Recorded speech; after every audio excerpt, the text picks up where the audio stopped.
عليكم، شلونكم عيني؟ يا رب تكونوا بألف خير وصحة وعافية. اليوم اجينا على نبات جديد وفيديو جديد على نبات السباركس. السباركس من النباتات السهلة العناية والإكثار، ما يحتاج رعاية كثير ولا عناية، المهم تربة رطبة وشمس مباشرة.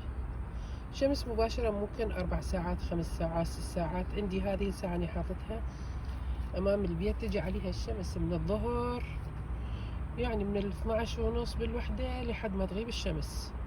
وما شاء الله شوف النشاط، وخاصة هسه من تغير الجو حر وبرد، ما شاء الله شوف النشاط، شوف اللون. اكل ناعم واكل خشن بي من السباركس، اكل ناعم واكل خشن، ومن النباتات الخارجية ما يحتاج نخليه داخل البيت. من دخله داخل البيت يصير ضعيف، إلا فترة بيها إزهار تصير. هي شوف الزهرة مالته كثير صغيرة، شوف جماله.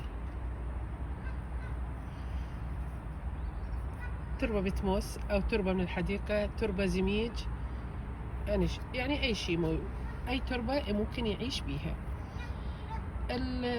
السقي يعني اللي عندي أنا خارج البيت أسقيهم بين يوم ويوم، يوم أسقيهم ويوم ما أسقيهم.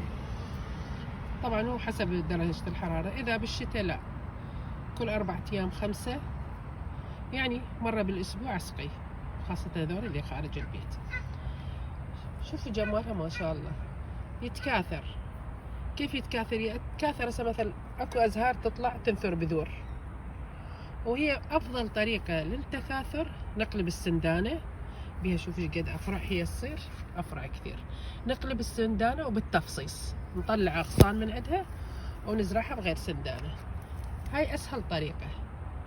تقلبون السندانة أو تميلون السندانة، اللي ما يقدر يساطر مثلا إذا سندانة كبيرة ما تقدرون تقلبوها، تميلوها على جنب، يعني مثلا هيك أقصد، وتطلعونها على كيف بالنبتة كلها، وتفصصون الأجزاء اللي تريدوها وتزرعوها بأكثر من سندانة.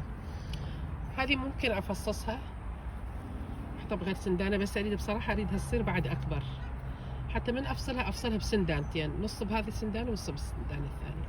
بس هي الطريقة مثل ما قلت، يا اما تنقلب السندانة تطلع النبتة كلها، وافصص اطلع اجزاء من عندها وازرعها بغير سندانة، او اميلها على جنب واحطها على حط كيس، او مثل على الحديقة بالحديقة تحطها. بس المهم بانه هي تحافظون على الجذور على كيف بهدوء تتفتت.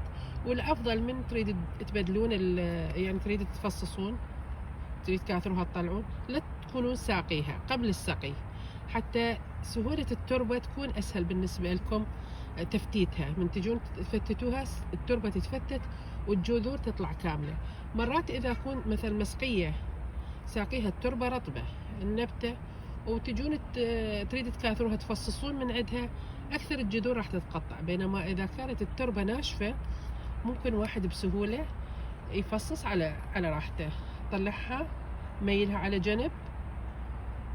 السندانة يعني مثل السندانة خلينا نقول ننومها، مثلا نقول ننومها بهذا الشكل، وتطلعون التربة على راحتكم والنبتة وتفصصوها وش قد ما تريد تطلعون. إذا كانت كبيرة طبعا هي بعد أكثر تطلع أكثر من سندانتين، أو حسب ما أنتم تريدون. هذا هو السباركس. المهم احتياجاته ما يكون داخل البيت، يعني ما يكون داخل البيت راح يضعف بشكل، وبمرور الوقت يروح ينتهي وتروحون يعني تخسرون النبتة. الأفضل خارج البيت، لأن هو من النباتات الخارجية اللي تحب شمس مباشرة، تربة رطبة. هذا اللي تحتاجه، ما تحتاج أي شيء بالنسبة للسباركس. ولهنا وصلنا على نهاية الفيديو. أي سؤال إن شاء الله أجاوبكم عليه، ولا تنسون الإعجاب والتعليق، فعلوا خاصية الجرس، مشاركة الفيديو مع أصدقائكم، وإن شاء الله أنزلكم فيديو ثاني. أشوفكم فيديو ثاني إن شاء الله. السلام عليكم ورحمة الله وبركاته.